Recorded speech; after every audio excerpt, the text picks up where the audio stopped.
9 मई 1540 और 1582 ये दो तारीखें आप याद कीजिए, क्योंकि आने वाले 8 मिनट के इस छोटे से वीडियो में एक ऐसी तारीख आपके सामने मैं बताने जा रहा हूँ जो आपके रोंगटे खड़ा कर देगी।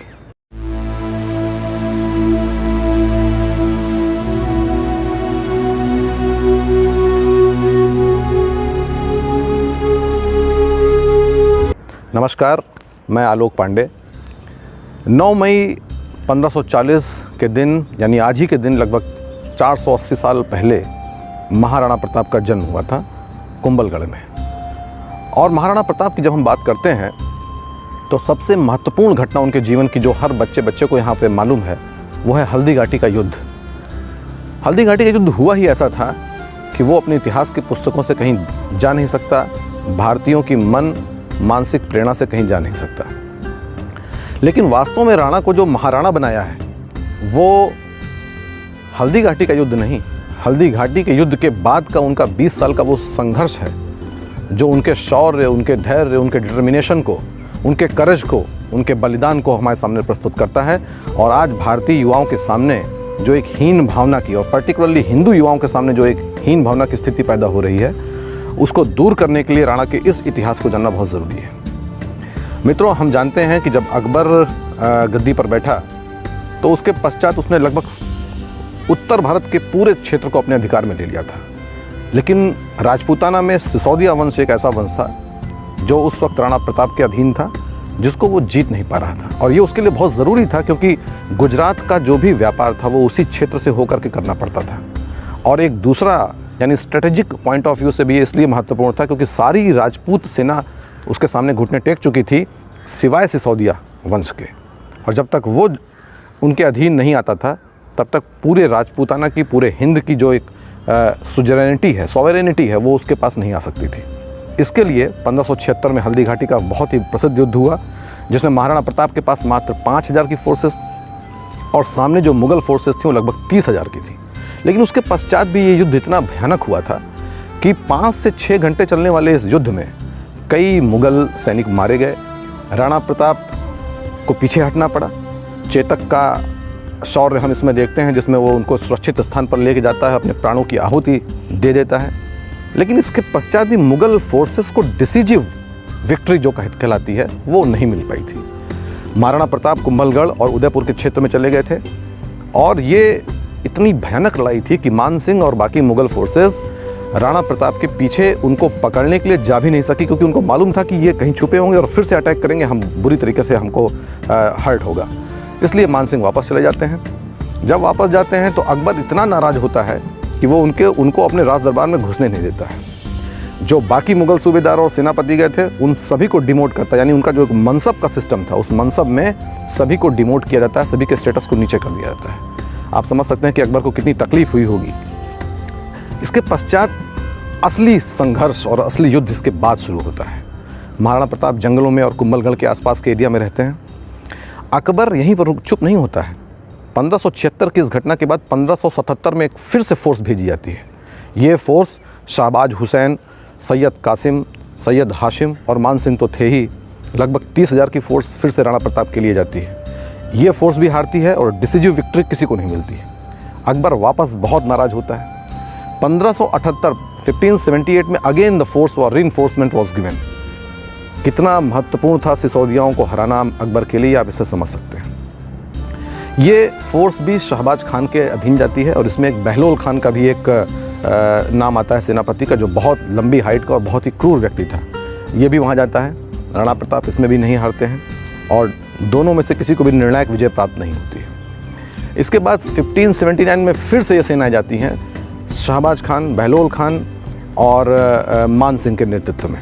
लेकिन ये फोर्सेस भी राणा प्रताप को हरा नहीं पाती। राणा प्रताप गुरिल्ला पद्धति से लड़ाई करते हैं और अंततोगत्वा मुग़ल सेना पीछे हटती है। 1580 में फिर से अटैक होता है। यानी देखिए अकबर के लिए कितना महत्वपूर्ण था। हर साल एक नई फोर्स के साथ वो राणा प्रताप को अधीन करने के लिए फोर्स भेज रहा था। 1580 में जो फोर्स जाती है उस फोर्स का जो नेतृत्व कर रहे थे वो मशहूर उर्दू सेनापति और उर्दू कवि अब्दुल रहीम खान खाना जी थे। इस फोर्स को भी किसी भी तरीके की सफलता नहीं मिलती है। ये फोर्स भी वापस जाती है। लेकिन इन लोगों ने इस पूरे प्रकरण में ये काम किया कि 36 डिफरेंट लोकेशन पर मुगल चेकपोस्ट बनाई और सब जगह लगभग 1000, 2,000 की फोर्सेस रखी।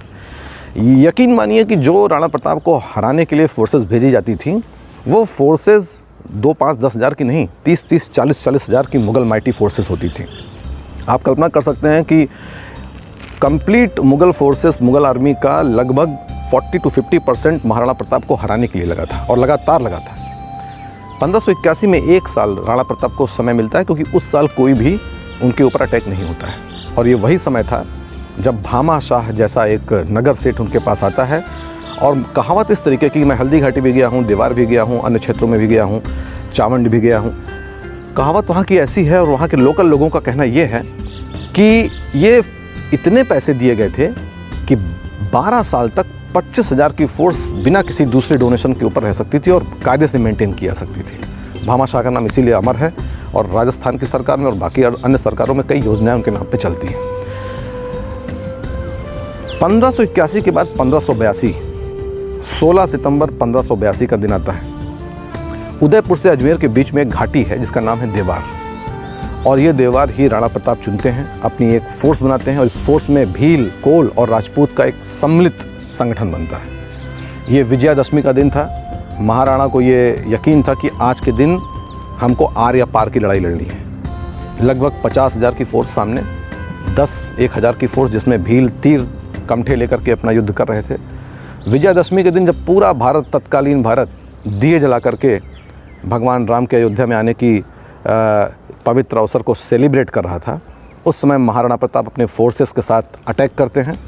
ये वही इम्पॉर्टेंट युद्ध है जिस युद्ध में बहलोल खान को राणा प्रताप ने तलवार के एक वार से 2 फाड़ कर दिए थे। और 1582 में विजयादशमी के अवसर पर 1971 के बांग्लादेश वार में जो 90,000 सैनिक भारत के सामने बांग्लादेश में सरेंडर करते हैं, उसके बाद नंबर 2 का इन known history of India biggest surrender होता है। 36,000 मुगल आर्मी के सिपाही महाराणा प्रताप के सामने सरेंडर करते हैं। ये पूरे दिन चलने वाला ऐसा भयानक युद्ध था जिसमें डिसिसिव हार होती है मुगल आर्मी की, और चित्तौड़ को छोड़कर, केवल चित्तौड़ के किले और उसके आसपास के एरिया को छोड़ करके कंप्लीट मेवाड़ महाराणा प्रताप के अधीनता में आ जाता है, जो उन्होंने शपथ खाई थी कि मैं उदयपुर के या किसी भी महल में जा कर के रहूँगा नहीं, मैं कभी भी पलंग पर नहीं सोऊंगा जब तक मुझे ये डिसिसिव विक्ट्री नहीं मिल जाती।